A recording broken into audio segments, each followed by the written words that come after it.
Bismillahirrahmanirrahim. Assalamualaikum warahmatullahi wabarakatuh. Waalaikumsalam warahmatullahi wabarakatuh. Alhamdulillah, mari kita panjatkan puji dan syukur kita atas nikmat dan karunia Allah yang begitu berkelimpahan. Hingga saat ini kita masih terus diberikan kesempatan untuk menunaikan ibadah puasa Ramadan. Dan insya Allah kita doakan juga kita selalu mendapatkan keberkahan, kenikmatan di puasa bulan Ramadan tahun ini, dan insya Allah kita selalu dipertemukan di ibadah-ibadah puasa Ramadan di tahun-tahun berikutnya. Amin, ya rabbal alamin. Amin. Salawat dan salam kita sampaikan kepada Rasulullah SAW atas dan beserta keluarganya dan para sahabat, insya Allah kita mendapatkan syafaatnya. Amin, ya rabbal alamin. Alhamdulillah hari ini sudah bergabung bersama kita Ustadz Rino Zeldeni untuk mengkaji doa harian di hari yang ke-20. Assalamualaikum Ustadz. Waalaikumsalam warahmatullahi wabarakatuh. Silakan Ustadz. Bismillahirrahmanirrahim. Alhamdulillah. Wassalatu wassalamu ala Rasulillah Muhammad ibn Abdillah wa ala alihi wa sahbihi wa man walah ma ba'd. Akhwati wa akhwati fillah, hayyikum bi tahiyatil Islam, tahiyatun thayyibatun mubarakatan min indillah. Assalamualaikum warahmatullahi wabarakatuh. Waalaikumsalam warahmatullahi wabarakatuh. Hadirin yang berbahagia, Allah Subhanahu wa taala memiliki 99 Asmaul Husna, nama-nama yang baik.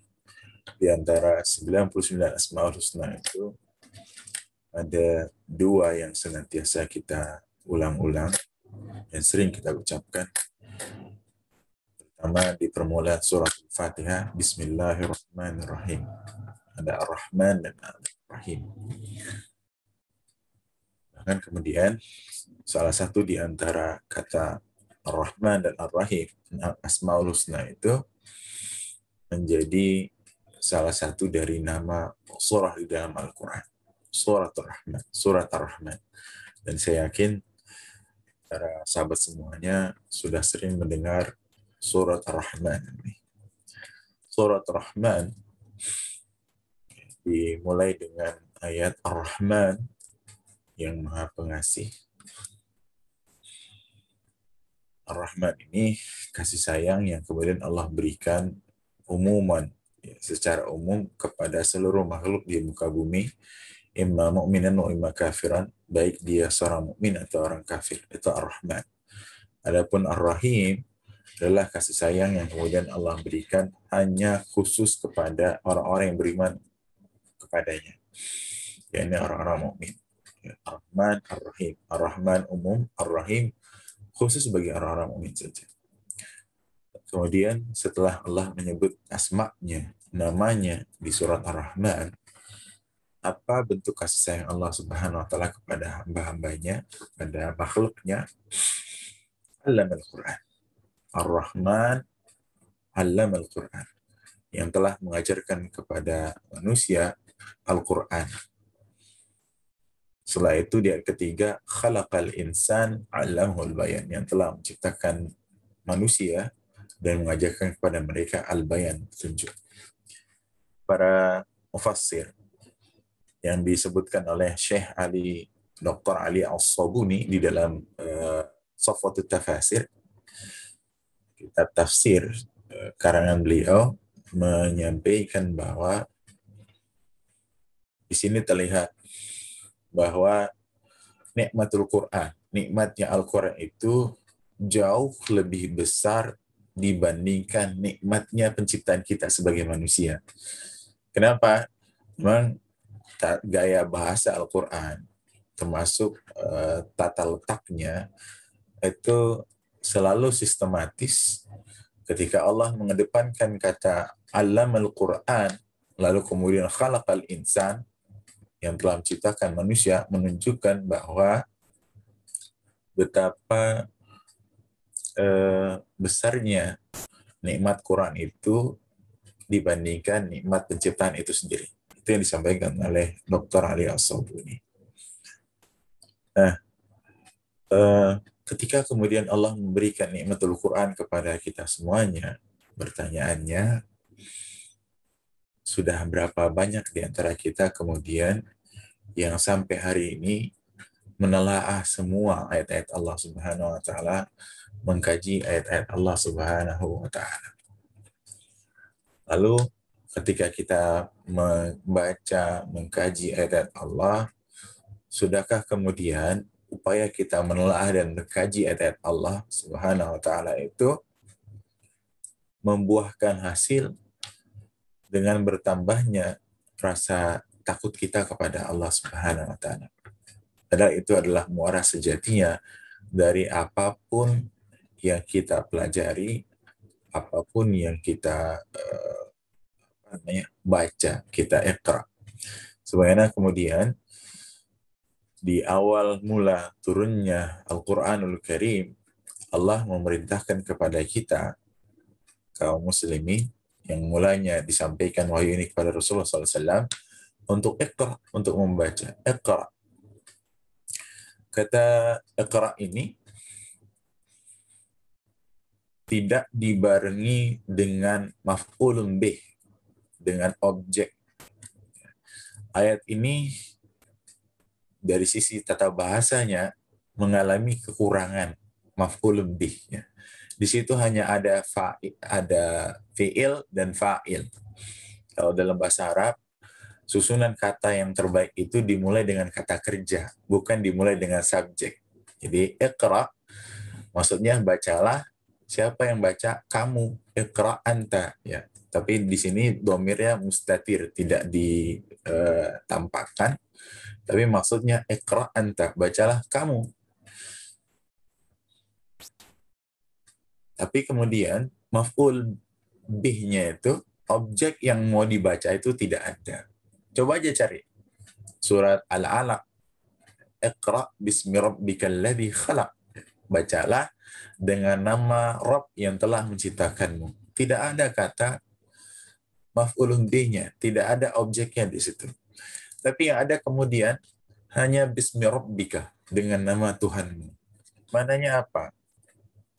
Ketika kita membaca, maka tidak dibatasi objek yang dibaca. Objek yang dibaca tidak dibatasi. Silahkan baca apapun. Baca buku, baca Quran, membaca alam raya ini, membaca semua yang bergerak, semua yang kemudian Allah jadikan di muka bumi ini, yang Allah tundukkan bagi manusia, baca itu semua. Kita bisa baca, kita bisa belajar dari mereka semua. Tapi kemudian ingat, ketika kita membaca, maka muara dari bacaan kita adalah Bismi Rabbika, dengan nama Rabbmu, dengan nama Tuhanmu. Hadirkan ketika kita mulai membaca Bismi Rabbika, dengan nama Tuhanmu. Ketika kita mulai membaca, ya, hadirkan keagungan dan kebesaran Allah Subhanahu wa taala. Hadirkan betapa lemahnya kita di hadapan Allah Azza wa Jalla. Jangan sombong dengan ilmu yang kita pelajari. Nggak ada artinya apa-apa dibandingkan dengan betapa besar, betapa luasnya, betapa hebatnya Allah Subhanahu wa taala. Makanya orang tua dulu selalu memperingatkan kita, ketika kita berilmu, jangan merasa sombong, jangan merasa jumawa. Kenapa? Karena di atas yang berilmu ada yang jauh lebih berilmu. Begitu kata orang tua dulu. Padahal kemudian ketika kita coba membuka ayat-ayat Allah Subhanahu wa taala, maka kita akan temukan kalimat itu di dalam sebuah firman, wa fawqa kulli dzi ilmin alim. Dan di atas orang yang berilmu ada dia yang jauh lebih berilmu, yakni Allah Subhanahu wa taala. Berarti fillah rahmatullah, ada satu kisah tentang seorang mahasiswa yang kuliahnya di kampus ternama di kawasan Depok, Universitas Indonesia. Dia ngambil kuliah jurusan analis kimia, S1-nya. Menjelang dia wisuda S1-nya, dia sempat mengajukan kuliah S2 di Jepang. mengambil konsentrasi yang serupa dengan S1-nya. Setelah itu wisuda, dia menikah. Setelah wisuda, nah baru beberapa hari menikah, datang kabar gembira, apply kuliah masternya di Jepang diterima. Sebagaimana lazimnya orang-orang yang berangkat keluar itu dalam rangka bekerja atau kuliah, tidak bisa membawa bersama terlebih dahulu keluarganya atau istrinya atau anak-anaknya. Jadi dia harus datang terlebih dahulu, lalu kemudian di sana baru dia bisa terbitkan calling visa untuk keluarganya di Indonesia. So, laki-laki ini berangkat terlebih dahulu ke Jepang. Nah, karena pengantin baru, istrinya sangat rindu dengan suaminya. Ya, berhari-hari tinggalkan, kemudian berubah menjadi pekan. Akhirnya, di dalam kerinduannya itu, istrinya membuat surat yang menyatakan kerinduannya kepada suaminya. Dia pilih perangko terbaik, dia pilih amplop terbaik, dia pilih kertas terbaik, penuh dengan warna-warni yang menunjukkan betapa besarnya rasa cinta dia kepada suaminya. Tulislah surat cinta itu, ya, menunjukkan rasa kangennya, lalu dikirim pada suaminya yang ada di Jepang. Setiap kali suaminya menerima surat cinta dari istrinya yang menunjukkan rasa rindunya, apa yang dilakukan oleh suaminya? Dia teliti perangkonya, dia ukur berapa dimensi perangko itu, panjangnya berapa, lebarnya berapa, lalu kemudian dia coba lepas perangko itu, ditimbang di timbangan yang ringan, berapa gram timbangan perangkonya, kemudian dia ambil sampel sampel lemnya, diteliti di bawah mikroskop, terdiri dari unsur apa saja, lalu kemudian dia coba buka amplopnya, dia teliti juga sampel lemnya, apakah sama dengan perangko itu, terus bahkan dia ambil sampel tinta untuk menulis surat itu, ya dia kaji, dan dia mencatat satu persatu, sehingga kemudian setiap kali sahabatnya yang ada di Jepang sana, teman-teman kuliahnya di Jepang sana bertanya, apa yang dikirimkan oleh istrimu dari Jakarta? Dia selalu menjelaskan tentang perangko, lem, tinta, amplop, hal-hal seputar itu saja yang dia jelaskan. Tidak pernah kemudian dia bisa menjelaskan isi dari surat yang diberikan oleh istrinya. Kalau sahabat semuanya menemukan orang seperti itu, kira-kira kalimat apa yang akan sahabat semua jadikan sebagai komen pada orang tersebut? Mungkin di antara kita akan mengatakan orang ini kurang kerjaan, tidak waras, orang gila, dan sebagainya. Gitu. Pertanyaannya kemudian, apakah ini cerita fiktif atau memang benar ada? Tentu nggak ada ya. Ini cerita karangan saya saja. Tapi cobalah kita refleksikan kembali, coba kita renungkan kembali. Kalau kita coba hayati apa yang saya sampaikan, kira-kira apa benar ada orang kayak gitu di muka bumi ini? Ada atau tidak? Boleh jadi orang itu adalah kita semua. Saya ulangi, boleh jadi orang itu adalah kita semua. Ketika kita membaca alam raya ini, membaca firman Allah yang tersirat di alam raya ini, dalam bentuk sains, informasi apapun yang ada di alam raya ini, kita terlalu sibuk dengan perangko, terlalu sibuk dengan lem, terlalu sibuk dengan tinta, terlalu sibuk dengan amplop, kertas, dan semacamnya. Tapi kemudian kita tidak bisa menemukan pesan cinta Allah Subhanahu wa Ta'ala di situ. Upaya belajar kita tidak bermuara kepada satu tujuan, bertambahnya rasa takut kita kepada Allah Subhanahu wa Ta'ala. Na'udzubillah, gitu. Rugi sekali kita. Ketika kita membaca Al-Quran, membaca apapun di alam raya ini, muaranya seharusnya adalah bertambahnya rasa takut kita, rasa tunduk kita kepada Allah Azza wa Jalla. Itulah yang kemudian menjadi gambaran, menjadi ciri, menjadi definisi yang Allah sebutkan tentang siapa yang disebut dengan orang berilmu. Apa kata Allah di dalam ayatnya? Innama yakhshallaha min ibadihil ulama. Sesungguhnya mereka yang takut kepada Allah itulah yang kemudian dikatakan sebagai ulama, orang yang berilmu. Mudah-mudahan kita semua termasuk di antara hamba-hamba Allah yang setiap kali kita membaca ayat-ayat firman-Nya, baik yang tersurat di dalam Al-Quran maupun yang tersirat, bukan hanya sekedar kita mengkaji, membaca gitu, lalu kemudian tidak sampai kepada muara yang sebenarnya, sebuah ungkapan yang diucapkanlah orang-orang yang berilmu, Rabbana ma khalaqta hadza batila subhanaka faqina adzabannar. Ya Rabb, sungguhnya Engkau tidak menciptakan semua ini sia-sia. Maha suci Engkau, maka jauhkanlah kami dari azab neraka. Mari kita berdoa, mudah-mudahan Allah Subhanahu wa taala selalu melihara, menjaga kita semuanya, memberikan kesempatan kepada kita semua di penghujung usia kita ini ya, untuk bisa menikmati betapa manisnya, betapa indahnya banyak berinteraksi dengan Al-Quran, dan memberikan kesempatan kepada kita semua untuk bisa mengkaji lebih dalam, lebih jauh lagi, bukan hanya sekedar membaca ayat Al-Quran tanpa kemudian kita bisa memahami maknanya, tapi kita juga bisa memahami apa saja terkandung di dalam Al-Quran Karim, dan juga termasuk ayat-ayat Allah Subhanahu wa taala yang kemudian Allah sebar luaskan di alam raya ini. Bismillahirrahmanirrahim. Alhamdulillahirabbil alamin. Hamdallahimin hamdas syakirin. Hamdan yuwafi ni'amahu wa yukafi mazidah. Ya Rabbana lakal hamd kama yanbaghi li jalali wajhikal karim wa li sultanik.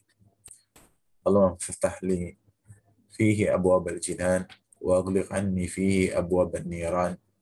وفقني فيه لتلاوة القرآن يا منزل السكينة في قلوب المؤمنين. Ya Allah, ya Rahman, ya Rahim, bukakanlah bagi kami di bulan ini pintu-pintu menuju surgamu. Tutupkan bagi kami pintu-pintu neraka. Berikanlah kemampuan kepada kami untuk menelah Al-Quran di bulan ini atau di bulan-bulan setelah bulan Ramadan. Wahai yang menurunkan ketenangan ke dalam hati orang-orang mukmin.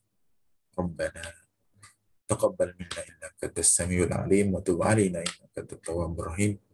Rabbana atina fid dunya hasanah wa fil akhirati hasanah wa qina adzabannar. Subhana rabbika rabbil izzati amma yasifun wa salamun alal mursalin walhamdulillahi rabbil alamin. Maaf. Assalamualaikum warahmatullahi wabarakatuh. Waalaikumsalam warahmatullahi wabarakatuh. Terima kasih Ustadz Dino, insya Allah bermanfaat untuk kita semuanya.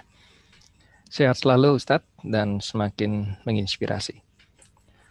Baik Bapak Ibu, mari kita lanjutkan, insya Allah apa yang disampaikan oleh Ustadz Rino bermanfaat bagi kita semuanya dalam mengkaji, mempelajari, sekaligus mempraktekkan Al-Quran dalam kehidupan kita sehari-hari. Kita akan lanjutkan dengan pemaknaan lebih dalam untuk menginjeksi dalam tubuh kita menggunakan teknik emotional freedom technique.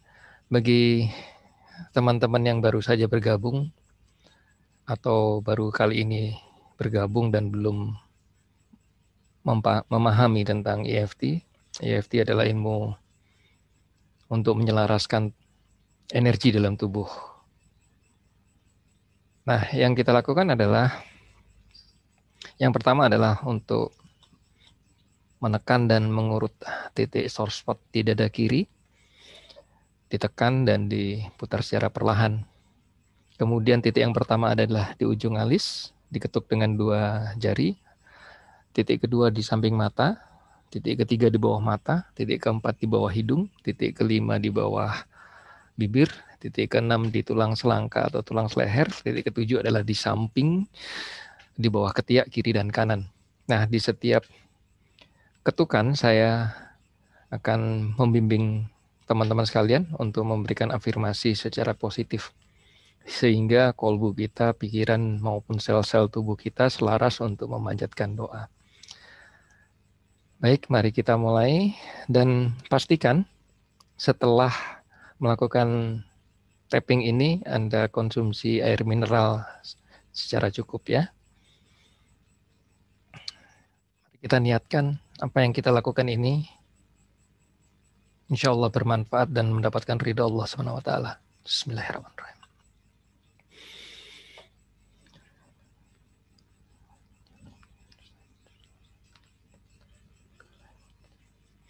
Silakan Anda tekan di dada kiri sambil Anda resapin dan sampaikan rasa syukur dengan tarikan dan hembusan napas Anda. Ya Allah, ya Rabb, aku bersyukur atas nikmat dan karunia-Mu yang begitu berkelimpahan. Aku bersyukur sepenuhnya ya Allah. Nikmat Islam, nikmat iman, nikmat usia, nikmat kesehatan, nikmat kesempatan, nikmat silaturahmi, nikmat orang-orang berakal, nikmat orang-orang berakhlak, nikmat orang-orang berilmu. Ya Allah, aku bersyukur atas nikmat-Mu ya Allah yang begitu berkelimpahan. Aku bersyukur atas nikmat dan karunia-Mu ya Allah. Izinkan diriku untuk selalu bisa menerima seluruh nikmat dan karunia-Mu ini ya Allah. Mulai saat ini dan seterusnya. Ridhoi ikhtiar-ikhtiar kami ya Allah. Ampuni segala dosa dan kesalahan kami di masa lalu. Ampuni dosa-dosa. Ampuni dosa-dosa. Ampuni dosa-dosa kami ya Allah. Titik pertama, tapping. Ya Allah, izinkan kepada kami untuk selalu menunaikan perintah-perintah-Mu ya Allah. Bertawakal kepada-Mu ya Allah. Menjauhi seluruh perintah-perintah-Mu. Jadikan kami manusia-manusia yang berilmu, yang selalu mempelajari ilmu-ilmu-Mu melalui Al-Quran dengan kerendahan diriku di hadapan-Mu ya Allah. Titik kedua, ya Allah, jadikan diriku manusia-manusia yang berilmu dengan kerendahan hati menerapkan ilmu-ilmu-Mu ini di kehidupan dan izinkan menjadi bermanfaat bagi umat. Jadikan diriku lebih bermanfaat untuk kemaslahatan umat. Di bawah mata, terkadang terselip kecemasan, keraguan, kebimbangan untuk membaca, menelaah, mempelajari ilmu-Mu melalui Al-Quran. Bahkan seringkali waktu yang Kau berikan aku gunakan untuk hal-hal kepentingan duniawi. Ya Allah, mohon ampun atas segala kesalahanku ini ya Allah. Jadikan diriku ahli dalam Al-Quran, membaca Al-Quran, mengkaji isinya, memaknai isinya, menghayati pesan-pesan-Mu, dan menerapkan ilmu Al-Quran ini dalam kehidupanku mulai saat ini dan seterusnya. Jadikan bulan suci Ramadan ini menjadi titik balik diri kami.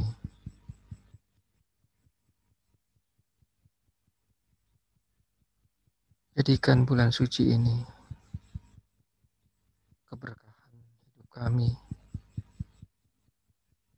Limpahkan ridho-Mu ya Allah kepada diri kami untuk menjadi ahli dalam Al-Quran. Di bawah hidung. Aku ikhlas dan aku pasrah sepenuhnya. Aku bersyukur atas nikmat-Mu ya Allah. Aku ikhlas, aku pasrah. Bawah bibir. Aku ikhlas, aku pasrah. Aku ikhlas sepenuhnya. Dan aku pasrah. Aku bertawakal kepadamu ya Allah. Di tulang selangka. Ya Allah, bukakanlah bagi kami di bulan ini, di bulan suci Ramadan tahun ini, pintu-pintu menuju surga-Mu ya Allah. Dan tutupkan bagi kami pintu-pintu neraka. Ya Allah, berikanlah kemampuan kepada kami untuk menelaah Al-Quran di bulan ini dan seterusnya. Wahai yang menurunkan ketenangan ke dalam hati orang-orang mukmin. Bawah ketiak, aku ikhlas, aku pasrah, aku bersyukur atas nikmat-Mu ya Allah. Aku ikhlas, aku pasrah, aku bersyukur atas nikmat-Mu dan karunia-Mu yang begitu berkelimpahan ini ya Allah. Sebaliknya, aku ikhlas, aku pasrah, aku semakin bersyukur atas nikmat dan karunia-Mu yang begitu berkelimpahan ini ya Allah. Letakkan tangan Anda, tarik nafas yang dalam dan hembuskan perlahan-lahan. Silakan panjatkan doa. Insya Allah doa-doa kita diijabah Allah SWT. Bismillahirrahmanirrahim.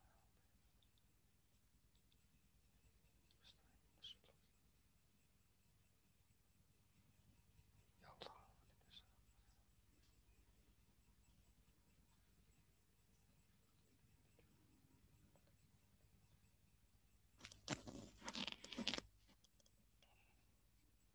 Amin ya rabbal alamin.